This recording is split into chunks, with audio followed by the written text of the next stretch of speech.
Hello বন্ধুরা, তোমাদের সাথে আজ অনেক দিন পর আমি একটা ভিডিও শেয়ার করব।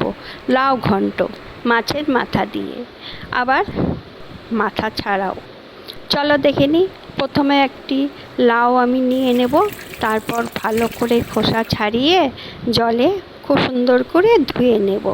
তারপর ঠিক সেটাকে আলু ভাজার মতন লম্বা লম্বা করে কেটে নেব।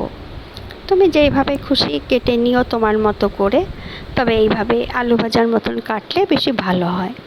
এরপর একটা কড়াই বসিয়ে দেব। কড়াইটা যখন খুব গরম হয়ে যাবে, তাতে আমি খুব সামান্য তেল দেব, কারণ আমি তোমাদের খুব কম তেলে রান্নাটা দেখাবো।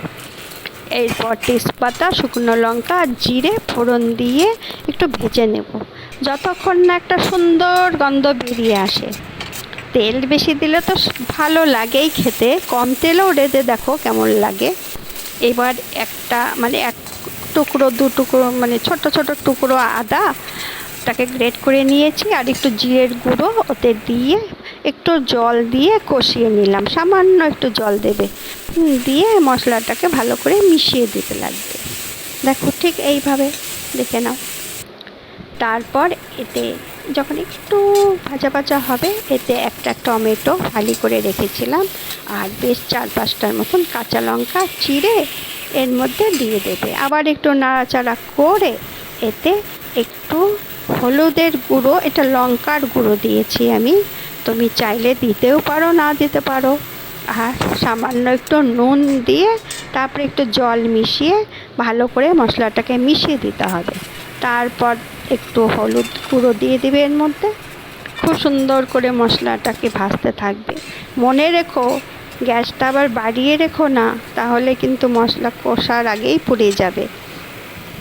তারপর যখন মশলাটা খুব ভালো করে কষানো হয়ে যাবে, ওতে কেটে রাখা লাউয়ের টুকরোগুলো দিয়ে দেবে আর খুব ভালো করে মিশিয়ে নেবে।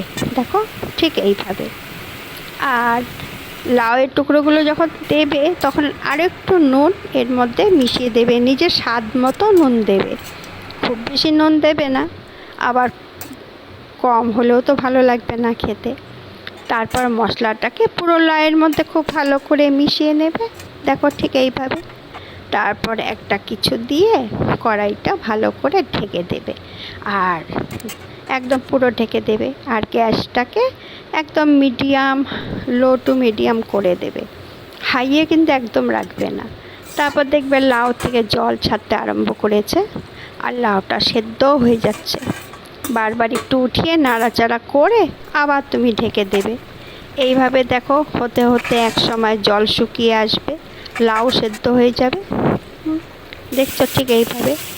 এরপর একটা ননস্টিক পাইপ্যান বসিয়ে তাতে আমি মাছের মাথাগুলো একটু কম তেলেই ভেজে নিচ্ছি, কারণ তেল আমি বেশি কাউকে খেতে দেব না, পরিবারের কাউকে। ওই জন্য কম তেলেই রান্না দেখাচ্ছি। এবার কিছুটা লাউ আমি উঠিয়ে রাখলাম, কারণ ওটা মাছের মাথা দেব। আর যেটা মাছের মাথা দেব না, ওতে আমি সামান্য চিনি আর ধনেপাতা দিয়ে নাড়াচাড়া করে জলটা পুরো শুকিয়ে উঠিয়ে নিলাম। এদিকে দেখো মাছের মাথাগুলো বেশ ভেঙে নিচ্ছি ভাজার জন্য। আবার যেই লাউটা আমি ঠিক উঠিয়ে রেখেছিলাম মাথা মেশাবো বলে, সেটাকে আমি কড়াইয়ের মধ্যে আবার ঢেলে দিলাম, দিয়ে মাছের মাথাগুলো ওর মধ্যে দিয়ে দিলাম। দেখো ঠিক এইভাবে দিয়ে আবার সামান্য একটু চিনি, এবার নুনটা একটু কম হয়েছিল দেখে আর একটু নুন মিশিয়ে দিলাম। এরপর তোমরা কাঁচা লঙ্কা ফালি করে এর মধ্যে দিয়ে দেবে, ধনেপাতা থাকলে দিয়ে দেবে। সব দিয়ে আমার লাউ ঘন্ট রেডি। একইভাবে 2 রকম হয়ে গেল।